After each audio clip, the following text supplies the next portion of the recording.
It's been a few months since I did the top 5 best units on vanilla Shogun 2, and ever since I made that video, people have been asking me for a top 5 best units of Fall of the Samurai, and so I am happy to announce it's finally here. Before we get to the meat of the video, I'll provide a quick disclaimer. As with any previous top 5s I've done, my experience is based solely off legendary single player campaigns, and thus I do not recommend using this list as a guideline for multiplayer. This also means I've judged the units from a campaign experience, taking into consideration the limitation put on certain units, which will explain the absence of certain units on this list, but more on those later. For now, let's get started. Starting us off at number 5 are the Tosa riflemen, a unit unique to the Tosa. Tosa riflemen are part of the very limited pool of skirmish infantry in the game, and part of the even smaller pool of infantry with 150 range, sharing their range with only Bokachi, sharpshooters, and Yugegitai, the unique unit of the Josei. Within this category of long-range infantry, the Tosa riflemen rule absolutely supreme. They have an incredibly high reload skill, which is only rivaled by the most elite of foreign units. They lack the numbers to take on late-game line infantry in a straight-up gunfight, but fortunately this isn't their purpose. They're not called skirmish infantry for no reason. Their job is to use their superior range to weaken the enemy ranks, giving your line infantry an easier time. Tosa riflemen have the ability to fire whilst hidden, making their skirmish job that much easier. Plant them in the forest near the enemy, and as long as you can keep them hidden, you will be able to fire freely on the enemy without taking any return fire, as they won't know where the shots are coming from. Along with their long range, incredible reload skill, and more than acceptable accuracy, they also have the highest ammunition of all infantry units in the game. Whilst low ammunition isn't a particularly common issue with infantry, it is still another edge the Tosa riflemen have over other units if it does come to that point.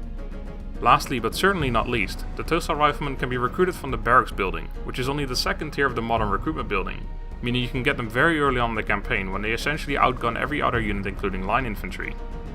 Moving on to the number 4 spot, I wish I've placed Yariki. Yariki are one of the few melee-oriented cavalry units in the game, and in my opinion by far the best. Their direct comparison in the early game would be Saber Cavalry, which is a comparison similar to that of Yari Cavalry to Katana Cavalry in vanilla Shogun 2. While Saber Cavalry are better in prolonged combat, Yariki excel everywhere else. Their most obvious strength is their bonus versus cavalry, meaning that if they do get into a fight against the Saber Cav, they will never lose it, which gives them an immediate edge. Of course Saber Cav will try and avoid that fight, but because of the Yariki's faster movement, they can quickly catch up and force it. This speed is also essential in other situations. Fall of the Samurai is riddled with gunpowder units, as you might expect, and the Yariki's speed allows them to get into melee just that little bit quicker, reducing the risk of getting shot. It also allows them to get in and out of combat quickly, assassinate a general unit or take out an artillery piece before the rest of the army even realizes what's going on. Another unit Yariki can be compared to is the Shogun Guard Cavalry, who stat for stat are a superior unit. However, besides the fact that they are limited to Shogunate clans, they are incredibly difficult to obtain, requiring the highest tier of the modern recruitment building, the Army War College. Once you've finally met all the requirements, you'll find that they have a recruitment limit of 6. Whereas Yariki are almost a necessity in the early game, Shogunate Guard Cavalry are at best a luxury in the late game. That brings us to number 3, Shogunate, Imperial and Republican Infantry. I have allowed the 3 units to share the number 3 spot because they are in essence the same unit with slightly different appearances depending on your allegiance. There is however one small difference that does make the Shogunate infantry slightly better, and that is their higher ammunition. I'm going to assume this is just something that CA overlooked, as I imagine all 3 units were supposed to be the same. Either way though, it doesn't change much. Imperial and Republican infantry are just as important to a clan as Shogunate infantry are. For convenience purposes, I'm going to refer to these units as Sur infantry.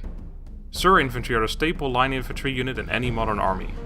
There are of course better options out there, such as the foreign units and the Sur Guard infantry, but all of those are much harder to obtain and suffer from similar limitations as the Sur Guard cavalry units, 6 in the case of the Sur Guard infantry and 3 in the case of the foreign units. Those limitations mean that you will never be able to fully rely on those units as much as you can on the Sur infantry. They are the best non-limited line infantry units in the game. The Vermilion Bird Force and Kihatai are both around the same power level, but they are limited to the Aizu and Choshu respectively. Beyond them, no other unit even dare rival the Sur infantry strength. Their availability and strength compared to similar units is what makes them so important in every campaign, and the reason I think they are the 3rd best unit in Fall of the Samurai. Coming in at number 2 is another cavalry unit, Revolver Cavalry. A unit unlike any other in Fall of the Samurai. Horrifically devastating, they will destroy any unit in the game in mere seconds. Their actual stats don't do them any justice because of their unique weapon. Their reload rate is fairly poor, but because they use a revolver they don't actually have a normal reload animation. They just keep firing until they run out of ammo, which is also their only real weakness. They have a fairly low ammunition count, but this can be improved drastically with general skills in the campaign. Their accuracy is an almost entirely pointless statistic because their short range means it is very unlikely they miss many shots. Their short range can be seen as another weakness, but besides their accuracy improving because of their close range to the target, they also don't have too many fears of being caught because they share the highest movement speed in the game with the Yariki mentioned earlier. You will have to keep a closer eye on them than most other units, but if your micro game is on point, Revolver cavalry will more often than not be at the top of the scoreboard on kills. Another important thing is that Revolver cavalry can be recruited fairly early on in the campaign, only needing a barracks and a Revolver cavalry art, and more importantly, they don't lose any strength later in the game. If anything, they get stronger. A bullet doesn't care what it hits, whether it be an early game spear levy or a later game shogi tai, they all die at the same rate. Finally, we have arrived at the number 1 spot, in my opinion the absolute best unit in Fall of the Samurai, Armstrong guns. The reason is really quite simple. Artillery are almost a must-have in any Fall of the Samurai army. Even traditional armies would benefit greatly from fielding some artillery, and in the artillery category, Armstrong guns are far and away the best unit, at least when it comes to long-range artillery, which is its most important feature. A case could be made for the Gatling guns when talking about close range, but therein lies its problem. Having Armstrong guns or long-range superiority often forces the enemy to attack you, even when they are technically the defending force. Gatling guns won't accomplish this because they will be outranged by all other artillery pieces, meaning that the enemy will force you to attack them instead, which is the opposite of what you want. Besides their ability to put you on the defensive, Armstrong guns are just a really strong unit regardless. Their range allows them to weaken or even destroy many enemy units before they even get into range of your line infantry. They will rack up hundreds of kills before the battle even starts, tipping the odds in your favor time and again. There simply is no better alternative for one of the most important unit types in the game, almost making Armstrong guns the best unit in the game by default, because nothing rivals them.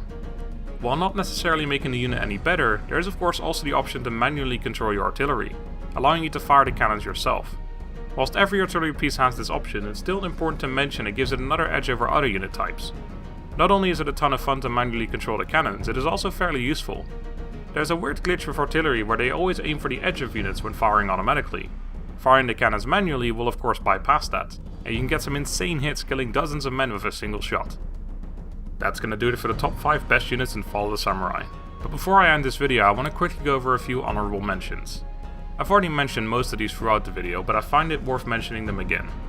The Shogunate Guard Cavalry, Shogunate Imperial and Republican Guard Infantry, United States Marines, Royal Marines, and the Infantry de Marine are all units I'd consider putting on this list. And some of them would have surely made it on if not for their limitation. If I can't recruit a unit infinitely in my campaigns, they lose a lot of value to me, as I like to stick to a certain army template. I want all my armies to be the exact same because that way I will always know exactly what my armies are capable of. This is a very personal preference however, so I figured I'd mention them all in this category.